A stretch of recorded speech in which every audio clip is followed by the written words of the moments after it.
Hello, my name is Carla Sumala, and I serve as a project director at the San Francisco Tech Council. At the June 4th meeting of our Access and Learning Workgroup, we featured the work of Lessons Up, a digital literacy startup in San Francisco. Melinda Kohler, Katrina Honer, and Regina Santos all joined us to talk about their focus on teaching tech to older adults. Thank you for joining us today. We can't wait to hear about Lessons Up. So our framework is one-on-one lessons in technology. And within that framework, we ensure that our seniors work with the same instructor for their first 4 to 6 lessons to build rapport. So you can actually go to the next slide and we'll dive in a little bit more about that. So we have 2 types of offerings. We do support those who need a solution right now, just want tech support or have questions related to certain products that they're using. That's sort of the quicker fix method. Most of our seniors come to us for the learning program. It starts with a first lesson where we'll understand their goals, their tech frustrations, and sort of their frustrations in life, because oftentimes what our instructors will do is translate life needs into tech solutions that they just might not know about. And then they'll continue working with that instructor for 4 to 6 lessons, just depending on needs, at which point many of our seniors become more tech competent and they'll go into maintenance mode and then just come back as needed every few weeks or a few months. So we can move on to the next one. Oh, and I'll let Gina talk about our instructors. Oh, you're on mute. Sorry. Hey, sorry, tech problems. So today I really want to talk about our instructors. So we have 11 diverse instructors across the globe. So we have Spanish speaking, Tagalog, and even Polish speaking teachers, and they all come from various tech experiences, teaching background in health. So now I'm going to move on to Melinda to talk about our vetting process and application for our teachers. Yeah, so our process for working with the teachers is similar to our one-on-one style. So the entire program is personal one-on-one. They're not learning the Lessons Up methodology through video or tutorials. We'll start with the normal application, do a normal phone screen to kind of assess for empathy and background match, and then we'll move into a one-on-one training. While most of our teachers come from some kind of educational background, what we'll do is we'll focus on the areas that are especially important to tech literacy or to seniors. So, for example, when we start working with the client on a new skill, we will always ask them, how do you normally do X when we're not here? We ask this question because in normal life, someone makes a call to their tech friend. Their friend says, do X, Y, Z. And 2 weeks later, they don't remember how to start and they make that same phone call again. That's usually because they have an incorrect habit in their mind. For example, if they're trying to listen to music on a device, they might go to a music app that somebody installed for them, when in reality, maybe they should be going to settings or volume. So always kind of start with, how do you normally do X? Talk through why that's the wrong pathway and correct that and get that first step correct. They're then much more likely to retain the rest of the steps and to be able to do that same process 2 weeks later on their own. We also have a lot of other skill retention built into the lesson. Our 3-step process is a demo, a step-by-step walkthrough, and then they'll attempt to walk through steps on their own. And then the last part of our training is we'll do a mock lesson and review to make sure that they're all set to go. So can jump to the next slide here. And the next step is we've got our teachers. Now it's finding our seniors. So I'll let Katrina talk about that. Yeah, so when we're thinking about seniors, we really do want to meet them where they are. Like as a marketer, you know, everyone's like, oh, social media, Instagram, but we really need to figure out where seniors are, especially if they are not using tech. So one of our outreach strategies has been going on to Nextdoor. It's been a great way to connect with the community and see what are people needing specifically around San Francisco. So we've been getting a lot of students and inquiries through Nextdoor, different Facebook groups. So for example, like San Francisco mothers or like grandmothers. So just being able to be in those groups and learning what their needs are and their frustrations has been a very interesting take on getting students coming in for our lessons. And as well as joining LinkedIn groups where we're connecting with property managers. I specifically live in an apartment complex where like 60% of the people who live here are seniors, and they're looking for help. Maybe they don't have anybody near them to provide them that support. So checking out these different social areas, knowing where our seniors are, has been great to provide our services and get them in and to give them the support they need. Yeah. And I know it looks like there might be an issue with the slide. That's okay. We can jump to the next one. Ah, there you go. Get that visual for where seniors are coming from. And yeah, we can move on to the next one. Yeah, so now that we have our seniors and we have our teachers, the next step is matching them. So someone had mentioned earlier, when someone comes into the library, there's that fear, will we be able to help them? We build into our process a discovery call before we set up the lesson. So we'll talk to the person, find out the devices in their life, talk through some of the big challenges, and then match them with the appropriate teacher. And when we do this, we're always looking for relationship building potential first. For the most part, the tech literacy level of our students is such that our instructors can support that need. So if you jump to the next screen, we can dive a little bit more into the level of tech literacy that we're working with. So for us, beginner means that there are a lot of gaps in basic understanding around email, internet, electronic devices. Now, when we talk about the people who come to us, this shows up in a few different ways. We had Ellie come to us calling from her landline. Ellie had just gotten home from the hospital with pneumonia, didn't feel safe staying in any of the health settings right now due to COVID. But being on oxygen, had a hard time getting to her computer and did not know if she could connect on. Someone had told her she could connect to the internet on her iPhone, but she wasn't sure. So that was how she initially got in touch with us. So it was like, okay, this person is a beginner. And then intermediate looks something like we had Sharon get in touch with us over Facebook using Facebook Messenger, which is great. We know that she's connected, but in talking to her a little bit more, she wasn't quite sure why she was there, how she had gotten in touch with us. She did need help with audio files and syncing them to her hearing aids, but she didn't quite understand who we were, even though she had reached out to us.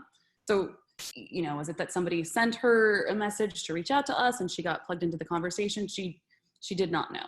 So that's something who is intermediate. And then we have our students who are what we call competent.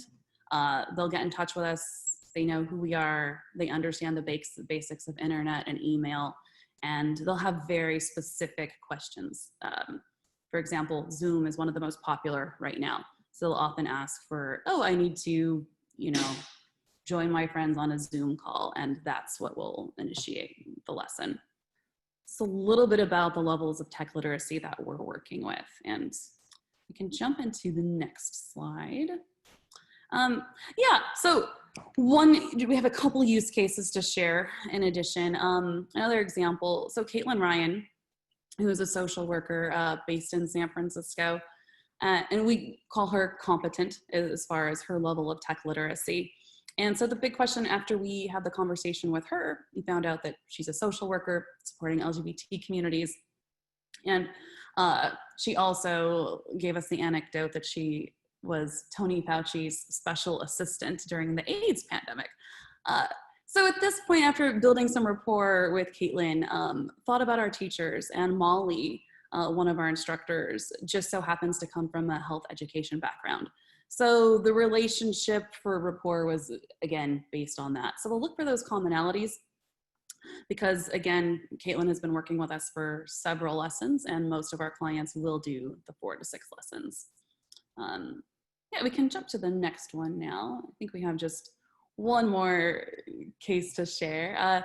Tanaz, who is a yoga teacher originally from India. She came to us through Facebook, But we wound up kind of discovering through the conversation that she was more intermediate. She was confused about a lot of things on Facebook, thought she had lost access to things that she didn't lose access to, and just a lot of confusion. Luckily, one of our tech teachers is also a yoga teacher and has been doing yoga over Zoom and has an active Facebook page. So that was a perfect match for Tanaz to work with her.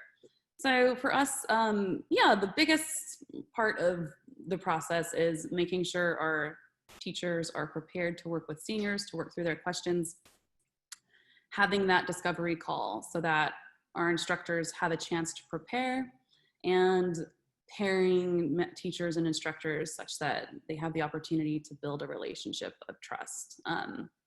A lot of the seniors that we work with have been frustrated with tech support or have been through a lot of shameful experiences with friends or family trying to get help. And so at this point, we want it to be a big success, and we build a lot of empathy and rapport building into the process.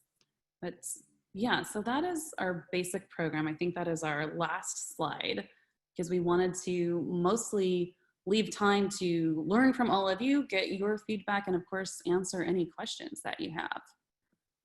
I think there's a question from Andrew about telemedicine, if you can speak to that. So a couple of weeks ago, we had some clinics talk about, how they're adjusting to virtual care models and services for older adults. So I'm just curious to know what you're learning in terms of the support you're getting from telemedicine providers in digital literacy training, because it is an issue for certain populations knowing, how to participate and benefit from online visit. Yeah, no, it's a really big issue. So we've been working with the National Digital Inclusion Alliance on a program for community healthcare workers to get trained in tech literacy so they can help be that facilitator for these tech literacy lessons for telehealth. So right now, if we help seniors who have telehealth questions, we're going to be really cautious for anything that gets too far into healthcare. We'll keep it as much tech focused as possible, and would have to do a lot of recommendations so that we don't violate any policies or just put them at risk in ways. So it's still very new for us, and that's something that I would love to come back to as we continue working with the NDIA on that program. Right, thank you. Yeah, absolutely. It's a need for sure. There's another question in the chat from Janine. How do we refer seniors to your services? Oh, we will follow up with all of you, but you can also send them to hello@lessonsup.com. We find the best thing is to just give them a phone number.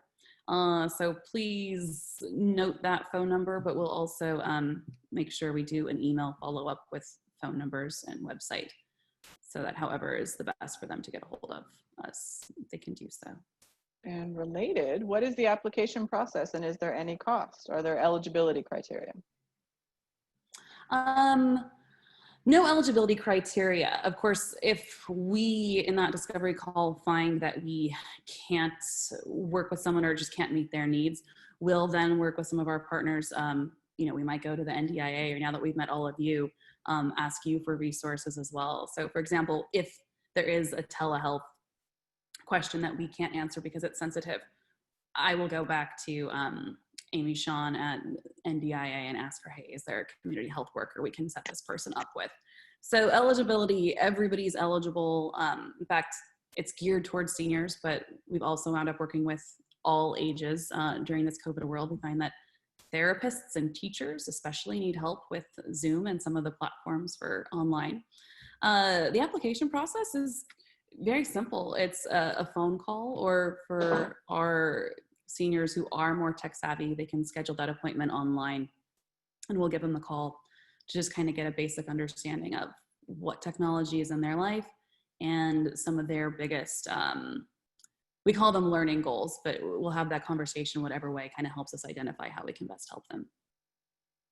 Oh, and price, yes, great question. The first lesson is $15. During that 1 hour lesson, you'll go through the process of taking full inventory of your devices, talking through tech frustrations and life goals to kind of develop your personal learning plan, which will be 3 to 5 big skill goals that you'll work on over the course of your lessons. So that's $15. During that lesson, we'll also focus on one big win and cover one skill area that has high impact in their lives. They kind of get an understanding of the teaching process. But it's really about that connection between the instructor and the learner to make sure that it's a good fit. Then from there, our seniors who choose to do the program, it's $100 for 3 lessons or $150 for 5 lessons. And we'll kind of recommend that based on the learning goals. And we can also send that pricing info afterwards. From Marie, question from Marie. Is there language capacity? Can you help in languages other than English? Yes. So both, yeah, we have Spanish speakers, Tagalog, German, and Polish. Actually, with Polish, not necessarily such a need right now, but he's also an English speaker who speaks Polish. Are you able, do you have any kind of disability access? Are you able to support people with physical or intellectual disabilities? So with intellectual disabilities, we find that it's more combating isolation and loneliness. So rather than retention, but it does kind of get into ethics. So usually we'll do that through partners with senior centers or retirement communities or health providers to make sure that there's a clear understanding of what the intent is and what that person needs from it. In some of our conversations, you know, there are patients who are really frustrated when they get onto a Zoom call with their 8 family members who are excited to connect with them, and they don't understand Zoom. And there was even one case where they thought maybe they were dying because all of their family kept wanting to meet with them over Zoom. So in those cases, we'll work with the center to develop, oh, what can we do as far as a pre-Zoom call with a tech instructor to get them in the right mindset to connect with their family. So yes, we do, but it's usually through a partnership. A question from Richard, and I also have a question related to this. Are all lessons, or are lessons all virtual at this point? And Yes. sort of what sort of tools are you using? I know the phone is important, but are there other platforms or tools that you use to do the instruction? Yeah, so initially Lessons Up was in person when I first started creating the methodology, because it's so important to be able to interact with those physical devices. I just held mine up, but it looks like it got bleeped out by the background. But with all of the advancements in video technology, we've been really successful working with seniors for supporting their smartphones and their computer uses. Zoom also lets you do remote control of someone's computer, so that's been helpful.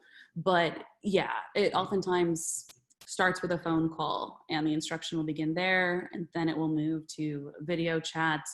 And there is definitely a relationship of patience on both sides, understanding that it has to be virtual right now. Yeah, and I think as soon as COVID is over, we are looking towards doing like more in-person types of, like, for example, webinars and working with the senior community and doing like offering group lessons, like if we're going to a specific place. But right now we've been shifting everything online, and that's been a bit of a challenge, but you know, the introductory call has been great to getting people to learn how to get onto Zoom, especially if they're older and they don't know how. We do have that call, like we'll set you up, we'll go through this process and then start their lessons. But yes, like in person is something we're hoping to work towards as soon as we go through this COVID situation. Yeah. Okay, I have more questions about that, but I don't want to be selfish. So everyone learns at a different pace, especially virtually. This is from Amy and Felton. If the person isn't able to learn the specific goal in that one session, how do you proceed? Such a good question. We're never going towards 100% retention or even 100% ability to get through a skill. And we'll build language to set that expectation into the process, depending on what it is. So you get as far as you get.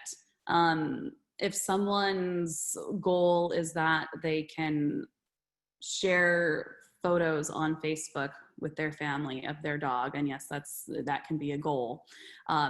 It might be that in the first lesson, they just get as far as understanding where the camera app is and how to take a photo. And then we'll treat that as a win. So we'll kind of lay out the goal. And the one nice thing about the, between the 15-minute discovery call and then the instructor's first call, which is a lot of discovery as well, they'll get an idea for learning pace when they go for that quick win.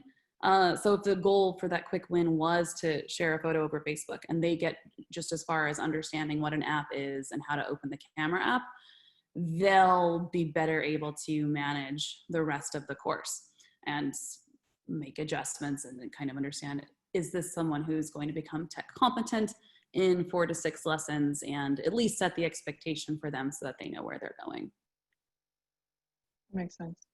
And from Richard, how would you approach a community member who has an older computer without a cam? They bought a track phone to do Zoom. They have 0 touchscreen skills and they have no app skills. So real. It's too real. It is. So I would want to know a little bit more. What was that phone that they do have where they're going to attempt to get on Zoom? I think like a flip phone. Like a flip phone, yeah. So we had that happen. It was the case of Margot who called in on the landline and wanted to connect with her friends over Zoom and let us know that she had an old computer. But during that first call, it was determined that her computer was not suited for Zoom. And then it's making recommendations and giving them the opportunity, here's what the process would look like to get you to a point where you can get on to Zoom with your friends. So this is a person with a flip phone. We'll just have that very honest conversation with a lot of empathy, because their disconnected understanding of what it takes is so great. And the finances to get there is also going to be shocking. As I mentioned, Margot had mentioned, well, she could, probably afford $100 to get a phone to get her on Zoom. So yeah, it's just very honest conversations and the opportunity to have support to facilitate that process to get them there.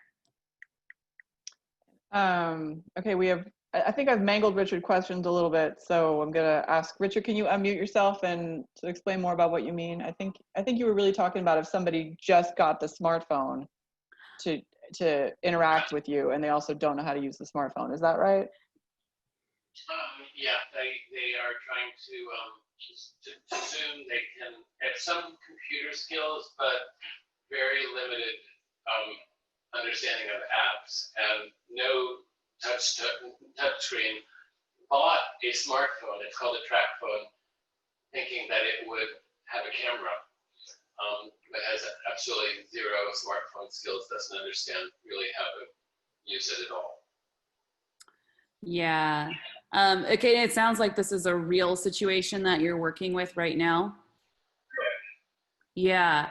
So I guess I would want to know what the conversation has been so far as just education around what his phone can and can't do, and of course, what an app is, and if there's been a chance to do any demonstrations of app functionality with him, and how did that go?